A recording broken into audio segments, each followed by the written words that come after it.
My name is Claudia Brown Coulter with Brownie Culture.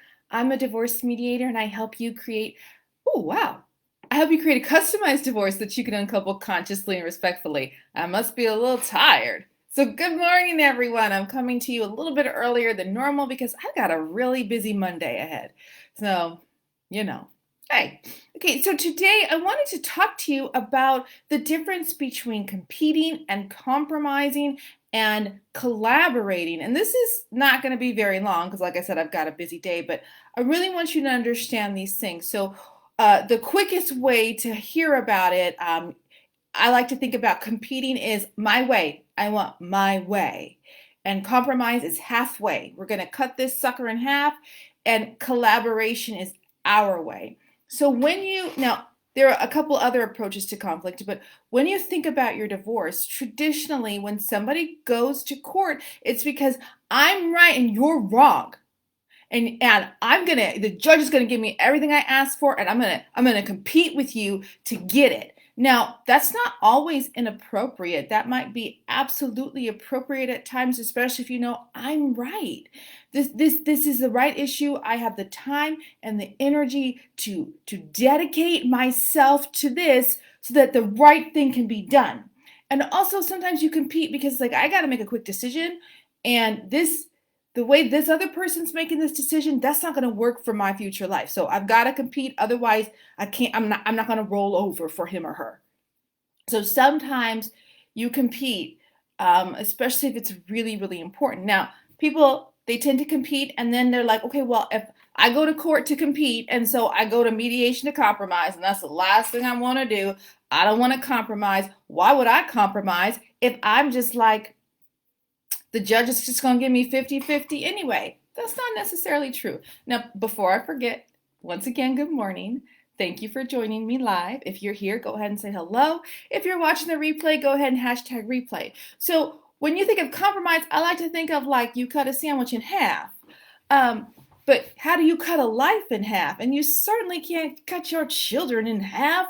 So compromise mediation is not necessarily about compromise. So when you choose to compromise in a situation, sometimes it's like, you know what? We've been going at this so long. I'm so tired. Let's just cut this in half. I want to be done. And that may happen in mediation, and that's perfectly fine.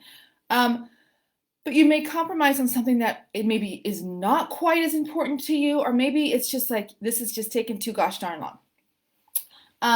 It could be that you choose to compromise because it's the only way to resolve an issue. So if you both want the house and you are fighting tooth and nail for it because you both want to live there, if you've got kids or the kids are still in the house, you both want them there, but it's your house, blah blah blah blah blah. If you're at a stalemate, it's hard, but it makes the most sense to compromise and sell that puppy and split that money in half, right? Okay, so that could happen, but the goal in mediation is to create collaboration where it's our way. So we've got these issues and they're interdependent upon one another, and we work on a solution so that we're both happy. Because when we're competing, it's like one person's happy, the other person who loses isn't. When we're compromising, okay, I guess it's okay. And hopefully, when you're collaborating, it's more of a win win because you get what you need. So it might be that I have a house and I want the house, but you've got like these motorcycles that you want and you can have them. So we could work something out, or there's some sort of buyout that happens over the years. There are ways to make things work, but that can't happen until you have conversations and begin to explore those options.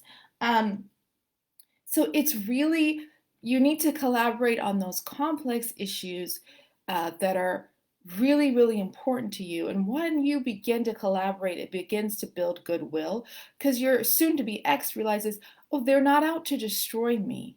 They're not out to take everything from me and compete with me. We're just trying to figure out a way that we can divide our lives in a way that's fair, to both of us. Not necessarily, things aren't necessarily down the middle. What's fair to both of us? And so only you guys can decide that. So when we go to mediation, it's not just like, okay, well, you just cut everything in half, you have to compromise. No, no, no, no, no. We really want to find a collaborative solution. It could be like, you keep the house, but I keep my motorcycles and my retirement, right? Not necessarily something the judge would do, but you have a lot more flexibility when you go to mediation. So I'm sharing this with you today because I want to shift your mindset from thinking that mediation is just, the mediator tells you what to do and you split everything down the middle. I'm not a judge. I can't tell you what to do. No, no, no, no, no. I want you to work together, and my job is to help you work together. Okay, so I'm taking clients. If you need help getting through your divorce, go ahead and send me a message via this video, Facebook. Go ahead and DM me on Facebook, or you can go to my website, brownieculture.com. You guys have a great day. I know divorce can be scary, but I'm here to keep you calm and empower you. I know you can do this.